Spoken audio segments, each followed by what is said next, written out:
মোদী সরকারের ভোট চুরি ফাঁস, বিরোধীদের তীব্র আক্রমণে অস্বস্তিতে বিজেপি। ভারতের রাজনীতিতে তুমুল ঝড়।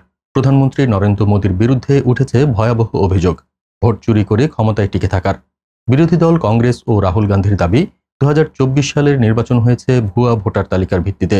বৈধ ভোটারদের নাম কেটে জাল ভোটারদের নাম যোগ করে জয় নিশ্চিত করেছে বিজেপি।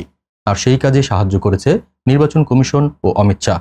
তৃণমূল, ডিএমকে, আরজেডি বড় বড় বিরোধী দলগুলোও এখন একসাথে বলছে, এভাবে গড়া সরকারের কোনো বৈধতাই নেই। এমনকি ভোটার তালিকা যাচাইয়ের নামে সম্প্রতি শুধু বিহারেই বাদ পড়েছে 65 লাখেরও বেশি নাম। প্রশ্ন উঠছে, শুধু বিহারে ভুল আর গুজরাট, মহারাষ্ট্রে সব সঠিক? রাহুল গান্ধীর অভিযোগ আরও ভয়াবহ। এই ভোট চুরির মডেল আসলে গুজরাট থেকে শুরু, যেখানে মোদী মুখ্যমন্ত্রী থাকতেই পরীক্ষামূলকভাবে চালু করেছিলেন।